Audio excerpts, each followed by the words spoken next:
Melawa Devi Gurung Manandar, Nepal's pioneer female singer of modern recorded songs. In the history of Nepali music, numerous female singers have played a crucial role in achieving remarkable milestones within the mainstream music scene.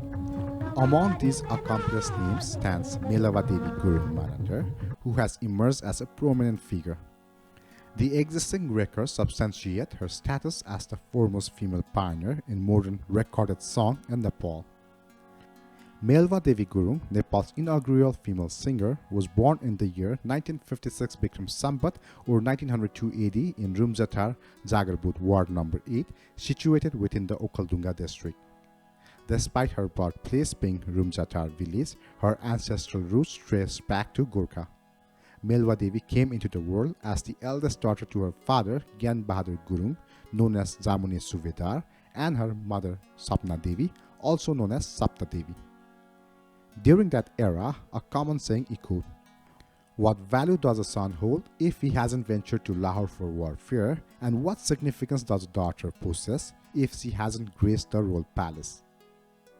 In the time of Chandra Samsha Janga Bahadur Rana's prime ministership, Melawa Devi's father served as a commander or subedar in the Nepalese army.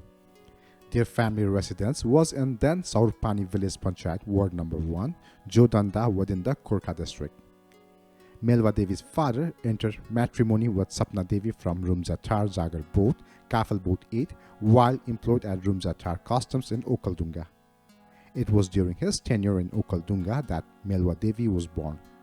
She was part of the family that included 2 sisters and a brother who sadly passed away at the young age of 7. Melawa Devi possessed a captivating voice that left no one untouched, a talent she began owning from her young age. Recognizing her extraordinary potential, her mother, Sapna Devi, was determined to provide her daughter with the opportunity to thrive. Hence, Sapna Devi took both Melawa Devi and her sister, Bal Maya, to the court of Rana rulers and endeavored to foster Melawa Devi's unique gift. This journey to the capital Kathmandu transpired around 1965 Bikram Sambat. Melawa Devi's formal journey in the realm of music is believed to have commenced after she gained entry into the court of Rana Prime Minister Chandra Samsher, the second most influential monarch within the Rana dynasty. Their initial encounter left Chandra Samsher deeply impressed by Melawa Devi's prowess. As Melawa Devi embarked on her musical training within the palace, Chandra Samsher bestowed upon her the moniker Melawa Nani. Moreover, he arranged for her to reside in Susari Griha, situated on the north side of Singadarbar, for a span of 2 years. During this time, she received 2 sets of traditional attire, dhoti and cholo, and 1 more Nepali rupees coin every 2 days. There are accounts suggesting that Melawa Devi's journey to Kathmandu was facilitated by her father, Gyan Bahadur. Recognizing her potential to become a renowned singer, her father took the step of bringing her to the city in hopes of providing her with a conducive environment to nurture her talent. Due to her young age, Melawa Devi was transported into a traditional Nepali basket called doko. However, upon arriving in Kathmandu and upon hearing her melodious voice, a server in the employ of Prime Minister Chandra Samsher, who happened to be present outside Singadarbar, encouraged her to sing until Chandra Samsher himself arrived. This indicates that even before officially entering the court, Melawa Devi's remarkable singing ability had caught the attention of those around, creating a buzz and anticipation of her talent. There are accounts that suggest an alternative perspective. Following the unfortunate demise of her father Gyan Bahadur, some sources mention that Melawa Devi's relatives took her under their care and brought her to the court of Sri Tin Maharaj Chandra Samsher as a servant. In response, Prime Minister Chandra Samsher directed Melawa Devi to enter the palace. As a result, Melawa Devi was officially brought into Sri Tin Maharaj Chandra Samsher's palace, marked as entry in 1965 Bikram Sambat. Upon commencing her training, Chandra Samsher bestowed upon her the name Melawa Nani. Prior to this, her earlier name remains unknown. With her entry into Singadarbar, Melawa Devi's journey of musical education took off. She was fortunate to receive guidance from the palace music scholars, accomplished maestros, and skilled musicians. Giving her genuine passion for singing, Melawa Devi immersed herself in the art and meticulously refined her skills in this genre. Her musical education included learning from Pandit Madhav Prasad, who was based at Singhadarbar. Recognizing the potential of Melawa Devi's voice, Chandra Samsher went to great lengths to enhance her vocal abilities. He arranged for classical musical training from renowned figures like Ustad Bal Prasad Sharma, Dunde Khan, Ganapat, Khem Chandra, and many others. This comprehensive training allowed Melawa Devi to flourish as a singer within a remarkably short time. Her voice's enchanting quality and her exceptional singing captured the attention of her mentors themselves. Among the numerous singers and dancers in the palace, Melawa Devi's presence began to shine brightly, distinguished by her grace, dignity, and exceptional talent. Thanks to her captivating singing, enchanting voice, and beauty, Melawa Nani underwent a rapid transformation into Melawa Devi. This change was a direct result of her remarkable music talent and her inherent allure. At a concert hosted within the premises of Singhadarbar, an intriguing incident occurred. Chandra Samsher, the Prime Minister, summoned Melawa Devi by gently holding his beard with his left hand. During this encounter, Chandra Samsher adorned her with an exquisite outfit, a pearl-adorned garland, and a valuable ring on her right finger. In an official proclamation, Chandra Samsher declared that Melawa Devi's singing prowess surpassed even to that of Mitra Sena, a notable singer of that time. He further emphasized that her talents were akin to celestial nymphs. To underline his appreciation and support, the Prime Minister expressed his intention to significantly enhance the resources provided to Melawa Devi, including her clothing and salary benefits. This event underscored the recognition and admiration that Melawa Devi had garnered for her unexceptional musical abilities. Melawa Devi's vocal performance within Chandra Samsher's court encompassed a diverse range of settings. She sang on the Grand Palace stage during various meetings and ceremonies. Remarkably, she even accompanied Chandra Samsher on Forest Hunt, showcasing her versatility beyond the musical realm. On occasion of special significance, Melawa Devi was called upon to participate in British meeting held at Singhadarbar, where distinguished guests of Sri Tien Chandra Samsher were present. She exhibited her flexibility by singing classical, modern, bhajan, folk, and Newari songs tailored to preference of the guest. Chandra Samsher would be very elated by her performance, and his pride was evident as he commended Melawa Devi. Melawa Devi's presence in Singhadarbar prompted formal security arrangements to ensure her safety and well-being. Her dedicated service, the privileges extended to her, and the respect she received translated into a plethora of admirers within the palace. This reflected the profound impact she made through her talent and contribution. The presence of Bal Kumari Devi, Chandra Samsher's younger wife, was also notable in the music gathering. Even the younger wife, Bal Kumari Devi, would express admiration for Melawa Devi's performance during these gatherings. However, the deep affection and attention that her husband, Prime Minister Chandra Samsher, directed towards Melawa Devi became a source of discomfort for Bal Kumari Devi.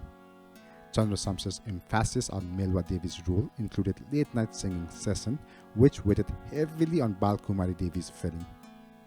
Chandra Samsher's devotion to Melawa Devi was evident through the significant time he spent with her, causing considerable unease for Bal Kumari Devi. Speculation about the possibility of Melawa Devi's ascending to the status of queen further fueled Bal Kumari Devi's internal turmoil. These circumstances intensified the tension within her. In response to these emotions, Bal Kumari Devi took a step one day.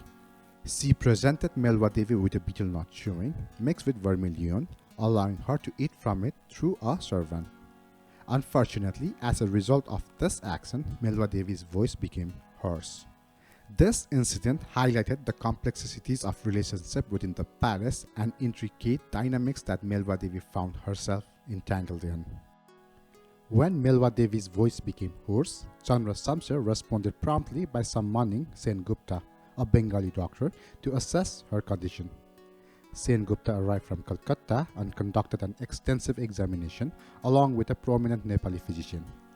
Following their evaluations, it was unanimously concluded that the treatment of Melawa Devi's throat or voice was a challenge not only in Nepal but also in India.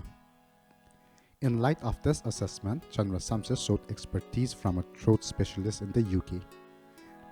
the specialist was brought in for Melawa Devi's treatment.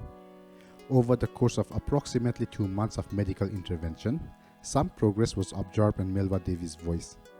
However, it did not fully return to its previous smoothness and clarity.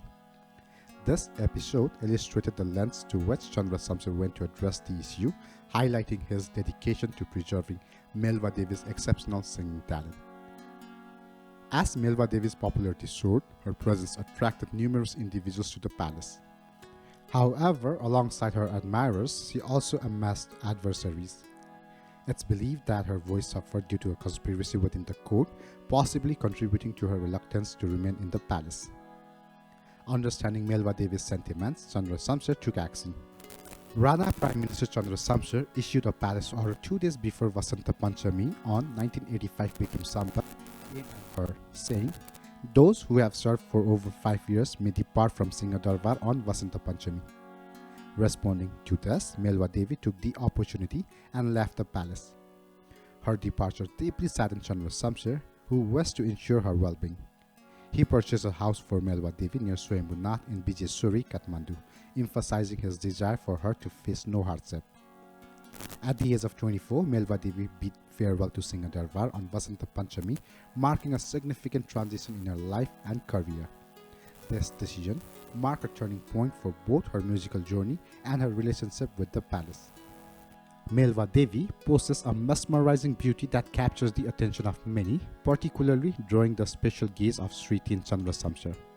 However, it was widely regarded that any romantic or affectionate involvement with Melawa Devi was seen as an engaging with someone as daring as a lion. Despite these challenges, Chandra Samsher's own son, Babar Samsher, displayed repeated aggressive behavior towards Melawa Devi. The contradiction between the awareness of the consequences and the behavior of Babar Samsher underscores the complexities and dynamics present within the royal palace. It showcased the intricate wave of relationship, emotions, and tensions that characterize this historical context. Equally captivated by Melawa Devi's artistic talent, beauty, youth, and affluence, tabla player Vakta Krishna Manandar found her departure from the palace akin to a loss of something precious. For Ustad Vakta Krishna Manandar, parting with Melawa Devi was akin to losing a precious gem. Driven by his feeling, Vakta Krishna Manandar chose to follow Melawa Devi's path. His affection for Melawa Devi was evident through various gestures. He accompanied her to the temple of Dakshin Kali and adorned her with vermilion and bangles. Their relationship eventually led to marriage. However, similar to Chandra Samsher's son, Babar Samsher, Bhakta Krishna Manandar also faced restrictions from entering the palace after marrying Melawa Devi. This suggests that despite their personal relationship, the palace dynamic often took precedence, resulting in these individuals being distanced from official palace activities. Bhakta Krishna Manandar faced societal ostracism for marrying a guru, which led to his exclusion from his own caste community. Despite this, Bhakta Krishna Manandar and Melawa Devi welcomed 4 children in their lives. Sadly, 2 of their sons passed away at a tender age, while their 2 daughters, Vimala and Santi, remained with them into their later years. Regrettably, the marital union between Melawa Devi and Bhakta Krishna Manandar did not endure.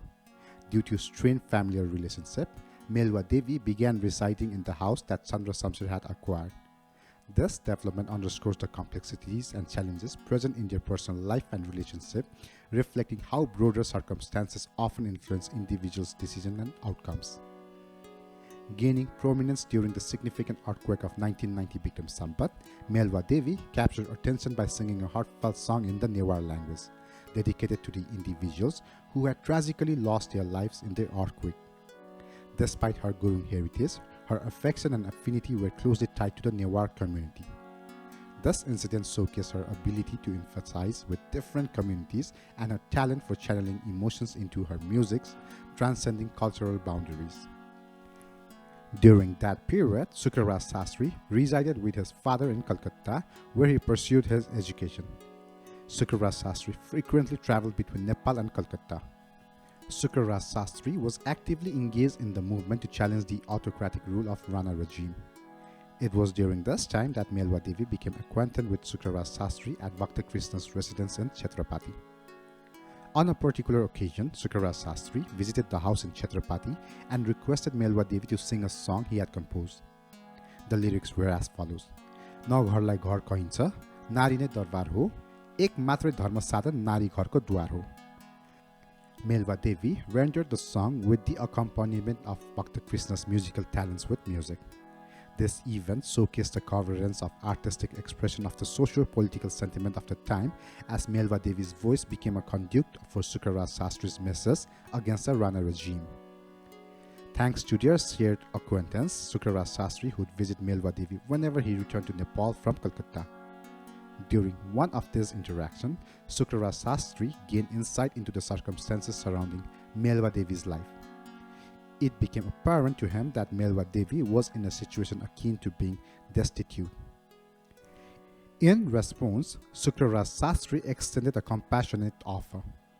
He expressed, "If you are inclined to come to Calcutta, I will arrange for employment and accommodation that align with your musical talents."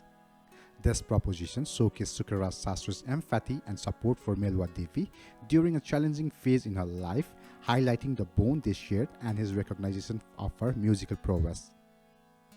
During her time in Bijeshwari, Melawa Devi faced a series of challenging circumstances. The tragic loss of both her sons, coupled with a less than ideal relationship with her husband. She also experienced instances of mistreatment and abuse, contributing to her deteriorating financial situation. Moreover, societal norms, the prevailing political system, and the societal status of women at that time led to difficulties. Faced with a combination of these factors, Melawa Devi found herself in a dire straits, struggling to make ends meet. The broader context of the political climate and prevailing social inequalities further added to her hardship. In light of these challenges, along with her desires for personal well-being, social equality, and liberation from this oppression faced by women, she began to contemplate life beyond Nepal's border. Her motivations for seeking challenge encompassed the hope for a better life, freedom from exploitation, and a chance to escape the injustice she experienced due to her gender and social circumstances. Recognizing the challenges she faced and the difficulty of sustaining herself in her current situation, Melawa Devi made a tough decision to sell her house at a lower price. Acting on the advice of Sukrara Sastri, and with her second daughter recently born, she embarked on a journey to Calcutta, accompanied by her two young daughters. It's likely that Melawa Devi made her move to Calcutta around the year 1992 Bikram Sambat. In Calcutta, Melawa Devi carved out a new chapter of her life. Despite the obstacles she had encountered, she preserved and continued to sing. Over the course of the next 2 decades, she remained in Calcutta, using her musical talent to sustain herself and her family, while also leaving a mark on the city's cultural landscape. Following the breakdown of her marriage, guided by the counsel of Sukrara Sastri, Melawa Devi embarked on a journey to Calcutta by train, accompanied by her 2 daughters. Drawing from a personal experience of this journey, she composed the song Sawari Mero Relaima, meaning "On My Journey by Train," which she recorded in 1985 using her own musical arrangements. These songs hold the distinction of being the first Nepali song recorded in a female voice. During her time in Calcutta, India, Melawa Devi's musical journey took another remarkable turn. She recorded a collection of songs under the label His Master's Voice. This recording included 5 modern songs, 2 bhajans, devotional songs, and various other Nepali songs on behalf of Nepal. A significant aspect of her contribution is that she not only sang but also wrote the songs and composed their tunes herself. This marked a pioneering effort, as prior to this, Nepali woman's song had not been officially recorded. Melawa Devi's recorded songs quickly gained immense popularity shortly after their release. As time passed, the songs gradually made their way back to Nepal, and their popularity surged rapidly, captivating the hearts and minds of Nepalese people. Her music resonated deeply with the audience and connected with them on a profound level. Additionally, she performed at various events and functions in Calcutta, further showcasing her exceptional singing talent. She garnered recognition and admiration in Calcutta, earning the title Thumri Ki Rani, meaning Queen of Melodies. The recognition she received extended beyond titles, as she was honored with various awards and accolades for her significant contribution to the world of music. Melawa Devi's musical repertoire expanded across multiple languages. She lent her melodious voice to song in Nepali, Hindi, Bengali, Newari, Urdu, and various other languages. After her move to Kolkata, she adopted the name Sulava as her identity, shifting away from the name Melawa. This name change was often employed to concrete potential conspiracy hatched by the Rana courtiers and individuals seeking to undermine her. There is no data on how many songs she recorded in Kolkata for the company His Master's Voice or HMV.